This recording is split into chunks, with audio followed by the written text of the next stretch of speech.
Hello बच्चों, अब हम करेंगे डायफ्रैक्शन ऑफ लाइट। पहले तो हम समझेंगे डायफ्रैक्शन ऑफ लाइट क्या होता है। डायफ्रैक्शन ऑफ लाइट होता है phenomena of bending of light through the corners of the obstacle and subsequent spreading into the region of geometrical shadow is called diffraction of light. पहले हम इस definition का मतलब समझेंगे क्या होता है। मान लो हमने यहाँ पर एक स्लिट लगाई है, ऑब्स्टेकल है ये, और यहाँ पर स्क्रीन लगाई है। तो हमने यहाँ पर एक सोर्स ऑफ लाइट लगाया। यहाँ से जो लाइट है वो सीधी सिर्फ इसी पोर्शन में आनी चाहिए, क्योंकि हमने अभी तक ये पढ़ा है light travels in a straight line. तो यहाँ तक इल्यूमिनेशन होनी चाहिए, बाकी ऊपर पूरा पूरा शेडो रीजन मतलब अंधेरा होना चाहिए। लेकिन होता कैसे, लाइट आती है, इस ऑब्स्टेकल के साथ टकराती है और ट्रक के टकरा के ऐसे फैल जाती है। मतलब लाइट उस रीजन में भी चली जाती है जहाँ पर अंधेरा होना चाहिए था, शेडो होनी चाहिए थी। तो this is known as diffraction of light. तो हमने ये जो है हमने डेफिनेशन अभी पढ़ी, उसका मतलब समझ लिया। जब light corners of the obstacle से टकराती है तो वो फैल जाती है, और जो शेडो होनी चाहिए थी जहाँ पर, वहाँ पर भी लाइट पहुँच जाती है। इसको हम बोलते हैं डायफ्रैक्शन ऑफ लाइट। तो अब कंडीशन क्या होती है डायफ्रैक्शन ऑफ होने की? डायफ्रैक्शन होने की कंडीशन होती है जो लाइट की वेवलेंथ है वो अप्रॉक्सीमेटली ऑब्स्टेकल के साइज़ जितनी होनी चाहिए। अगर ऐसा नहीं होगा तो फिर डायफ्रैक्शन नहीं होगी। तो wavelength of light is small as comparison to sound. Sound की जो वेवलेंथ ऑफ लाइट होती है वो छोटी होती है साउंड से। तो diffraction of light is not seen easily. इसीलिए लाइट की डायफ्रैक्शन हम इजीली सी नहीं कर सकते हैं, क्योंकि हमने कंडीशन बता दी कि ऑब्स्टेकल का साइज़ किसके जितना होना चाहिए, वेवलेंथ के जितना होना चाहिए। और क्योंकि लाइट की वेवलेंथ छोटी रह जाती है, इसीलिए हमारी जो लाइट की डायफ्रैक्शन हमें कम दिखाई पड़ती है। डायफ्रैक्शन एट सिंगल स्लिट, ये सिंगल स्लिट एक्सपेरिमेंट है। जो हमने यंग्स का किया था इंटरफेरेंस का, वो डबल स्लिट एक्सपेरिमेंट था। ये हम सिंगल स्लिट एक्सपेरिमेंट कर रहे हैं। यहाँ हमने एक स्लिट ली है, ये हमारी एक स्लिट है, इस टाइप से हमने स्लिट ली है। This is your slit. यहाँ हमने एक स्क्रीन लगाई है, तो हमने यहाँ पर ये स्क्रीन लगाई है, बीच में हमने कन्वेक्स लेंस लगाया है। तो हम क्या देखते हैं, जो ये लाइट है ये यहाँ पर कन्वर्ज होके आ रही है सेंटर पे। सारी लाइट जो है एक जैसा पाथ कवर करके, मतलब पाथ डिफरेंस ज़ीरो करके यहाँ पर जो आ रही है वहाँ पर आके मिल रही हैं। तो यहाँ पर सेंटर पे मिलती हैं, तो हम इसको सेंट्रल मैक्सिमा कहते हैं। फिर हमने ये देखा यहाँ से लाइट जो है वो यहाँ पर पहुँच रही है पॉइंट पी पर। अब पी पॉइंट पर हमें ये नहीं पता है कि यहाँ पर मैक्सिमा बनेगा कि मिनिमा बनेगा, या कब यहाँ पर मैक्सिमा बनेगा और कब यहाँ पर मिनिमा बनेगा, कब यहाँ पर डार्क फ्रिंज बनेगी, कब यहाँ पर ब्राइट फ्रिंज बनेगी। जैसे इंटरफेरेंस में फ्रिंजेस बनी थी, वैसे ही डायफ्रैक्शन में भी फ्रिंजेस बनती हैं। वहाँ पर भी हमने पी पॉइंट में देखा था कब ब्राइट फ्रिंज बनेगी और कब डार्क फ्रिंज। इसको भी हम यहाँ पर ऐसे ही देखेंगे। अब ये जो स्लिट की विड्थ है ये हमने ए ले ली है।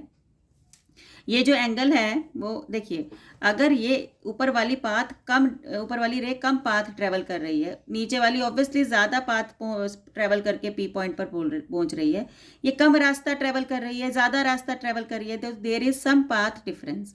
तो in order to calculate the path difference हम यहाँ से छोटे वाले से बड़े वाले पे एक परपेंडिकुलर डालते हैं। तो ये हमने परपेंडिकुलर डाला, ये जो एक्स्ट्रा पाथ बचा ये हमारा पाथ डिफरेंस होता है। हम यहाँ पर साइन थीटा निकालते हैं, this is theta. Sine theta निकालेंगे, साइन थीटा किसके इक्वल होगा? साइन थीटा होता है परपेंडिकुलर अपॉन हाइपोटेन्यूज। परपेंडिकुलर यहाँ पर कौन सा है हमारा? ये जो एक्स्ट्रा पोर्शन है जिसको मैंने पाथ डिफरेंस बोला, ये हमारा क्या है? परपेंडिकुलर। और हाइपोटेन्यूज हमारा ए है। तो हमारा जो पाथ डिफरेंस निकल के आया वो निकल के आया आपका ए साइन थीटा। तो मेरे पास अब एक फॉर्मूला आ गया पाथ डिफरेंस का, और वो आ गया ए साइन थीटा। तो ये हमारी है डायग्राम की एक्सप्लेनेशन।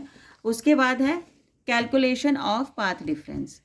अब क्या है, हमने क्या किया कि हमने एक सेकेंडरी वेवलेट सपोज कर ली जो ए बी वेव फ्रंट से स्टार्ट हो रही है और रीच पॉइंट ओ इन फेस। मैंने आपको अभी यही बताया है कि ये सारी की सारी जो हैं, जो हमारी सेंटर पे पहुंच रही हैं, इनका पाथ में जो डिफरेंस है वो ज़ीरो है।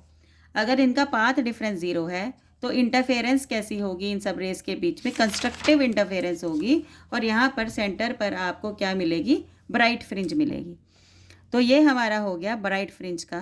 अब है पोजीशन ऑफ मिनिमा। अब मिनिमा मतलब डार्क फ्रिंज हमें कब मिलेगी? अगर ए साइन थीटा जो है लैम्डा के बराबर है मान लो, ठीक है, 1 लैम्डा के बराबर है, तो हमारी जो पूरी की पूरी स्लिट है हम उसको 2 हिस्सों में डिवाइड करेंगे। ये पूरे का पूरा जो है अगर हमने पाथ डिफरेंस किसके इक्वल मान लिया लैम्डा के, तो हम स्लिट को 2 हिस्सों में डिवाइड करेंगे। 2 हिस्से कौन से होंगे, ये वाला, इसको λ/2, इसको λ/2। इसका क्या मतलब है कि जो यहाँ से रे पहुँचेगी और यहाँ से रे पहुँचेगी, दोनों के बीच में जो पाथ डिफरेंस होगा वो λ/2 का होगा।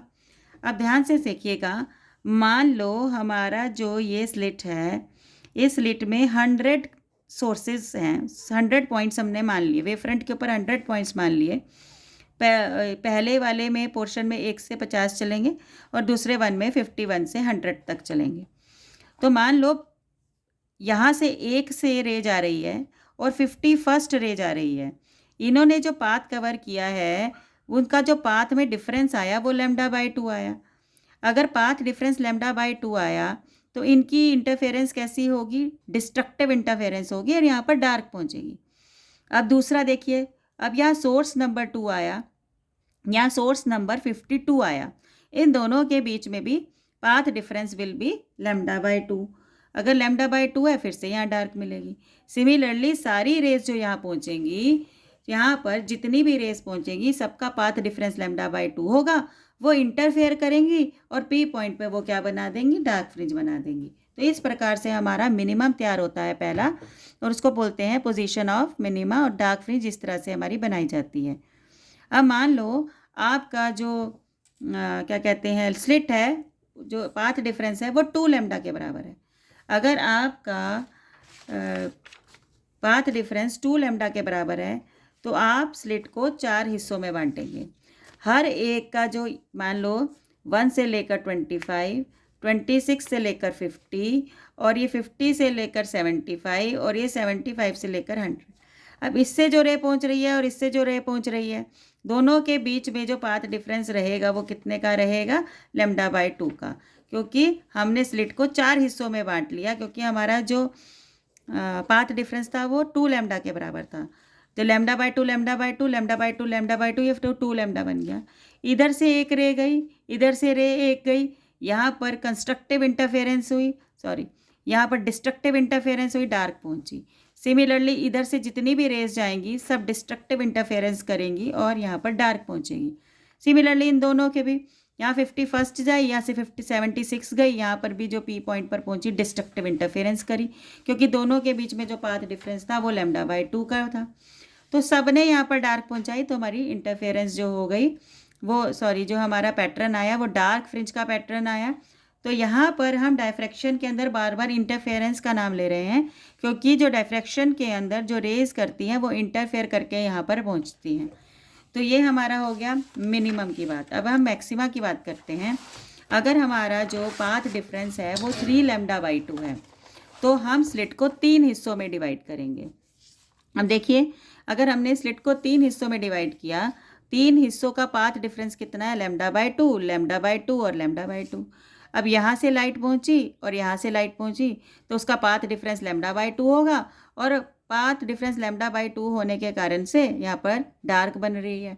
यहाँ से पहुँची फिर डार्क, मतलब यहाँ से यहाँ तक की डार्क फ्रिंज पहुँचेगी। अब इसके साथ इंटरफेरेंस के लिए कुछ नहीं बचा, तो यहाँ पर सीधा क्या ये पहुँचाएगा, लाइट पहुँच जाएगा। तो इसका मतलब इसने लाइट पहुँचा दी, तो इसकी वजह से लाइट हमें यहाँ पर दिखाई दी, तो हमें यहाँ पर कौन सी फ्रिंज दिखाई दी, ब्राइट फ्रिंज। तो इसने तो इसको काट दिया, ठीक है, इसके और इसके बीच में तो डिस्ट्रक्टिव इंटरफेरेंस हो गई, लेकिन इसके लिए कुछ नहीं बचा डिस्ट्रक्टिव इंटरफेरेंस करने के लिए। तो इसका मतलब इसने जो लाइट यहाँ पर पहुँचाई उसकी वजह से हमें क्या दिखाई देगी, ब्राइटनेस दिखाई देगी। तो पोजीशन ऑफ सेकेंडरी मैक्सिमा। अब देखिए, मैक्सिमा, पहला मैक्सिमा जो होता है सेंट्रल मैक्सिमा होता है, उसको अभी हमने छोड़ दिया। उसके बाद आता है डार्क फ्रिंज। देखो सेंटर पे तो आएगी आपकी ब्राइट, उसके बाद आएगा डार्क, उसके बाद आएगा ब्राइट। ये जो पहला ब्राइट होता है इसका नाम होता है secondary maxima, first secondary maxima. और हमने देखा फर्स्ट सेकेंडरी मैक्सिमा की जो पोजीशन है 3 λ/2 है, मतलब इसका जो पाथ डिफरेंस है वो 3 λ/2 है।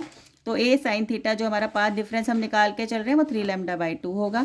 अब सेकेंडरी दूसरा मैक्सिमा कहाँ बनेगा, 5 लैम्डा बाई 2 पे। सेकेंड सेकेंडरी मैक्सिमा हमारा 5 लैम्डा बाई 2 इस तरह से चलेगा। इसके अंदर हम क्या लेते हैं, इंटेंसिटी कर्व लेते हैं। इंटेंसिटी कर्व में इसकी इंटेंसिटी जो है वह लगातार क्या होती रहती है, कम होती रहती है। हमने जैसे पीछे लिखा था, हमने यहाँ पर भी उसकी पोजीशन जो है वो लिख ली है। अब आप देखिए एंगुलर विड्थ की बात करते हैं, ठीक है। एंगुलर विड्थ क्या होता है, अभी हमने क्या लिया था, a sine theta is equal to lambda, ये हमने लिया था। ये हमने a sine theta is equal to lambda, sine theta को अप्रॉक्सीमेटली थीटा मानेंगे तो ये हो जाएगा लैम्डा बाय ए। तो हमारी एंगुलर विड्थ किसके इक्वल निकल आई, लैम्डा बाय ए के। अब ये देखिएगा आप यहाँ पर, मान लो हमारी जो ब्राइट फ्रिंज है वो यहाँ से यहाँ तक बनी है और ये सेंटर वाली लाइन है। इधर हमने एंगल ड्रॉ किया, यहाँ ख़त्म हुई है हमारी, यहाँ पर ख़त्म हुई है हमारी ब्राइट फ्रिंज, तो यहाँ से डार्क शुरू होगी। तो ये हमारी जो है इतना चौड़ी है हमारी ब्राइट फ्रिंज सेंटर वाली। तो इसने ऊपर भी एंगल थीटा बनाया, नीचे भी एंगल थीटा बनाया, तो टोटल एंगल जो है वो 2 थीटा हो गया। सेंट्रल मैक्सिमा जो है वो सेंटर पे एंगल कितना बना रही है, 2 थीटा। तो इसका मतलब इसकी एंगुलर विड्थ कितनी हो गई है, 2 थीटा। थीटा की वैल्यू अभी हमने लैम्डा बाय ए निकाली है। तो हमारी सेंट्रल मैक्सिमा की जो चौड़ाई है, एंगुलर चौड़ाई, एंगुलर विड्थ जो है वो 2 थीटा हो गई, 2 लैम्डा बाय ए। थीटा यहाँ से उठाया है हमने। और लीनियर विड्थ कितनी हो गई, लीनियर विड्थ कितनी हो गई हमारी, ये होगी linear width. Angle is equal to arc upon radius. देखिए रेडियस तो हमारा ये हो गया, ये कैपिटल डी, तो ये स्लिट से स्क्रीन तक का डिस्टेंस, ठीक है। तो ये हो गया कैपिटल डी। आर्क हमारा क्या है, पूरा आर्क है, इसने सेंटर पे एंगल बनाया थीटा, 2 थीटा। तो बीटा जो है हमारा थीटा इंटू 2 थीटा आ गया। तो ये हमारे एंगुलर विड्थ के बारे में हमने यहाँ पर ये देखा कि सेंट्रल मैक्सिमा जो है बाकी फ्रिंज से क्या होता है, 2 टाइम्स जो है वो चौड़ा होता है, 2 टाइम्स, क्योंकि इसने सेंटर पे एंगल कितना बनाया है, 2 थीटा। यहाँ से यहाँ तक का जो है इसकी विड्थ होगी, बाकी जो है इससे जो है सेंट्रल मैक्सिमा से सबकी चौड़ाई क्या होगी, आधी होगी। तो यहाँ पर हमने डायफ्रैक्शन ख़त्म कर लिया है। तो ये चैप्टर के मेन टॉपिक्स ख़त्म हो गए हैं। तो वेव ऑप्टिक्स यहाँ पर ख़त्म है। अब नेक्स्ट चैप्टर जो हम शुरू करेंगे वो होगा dual nature of radiation and matter.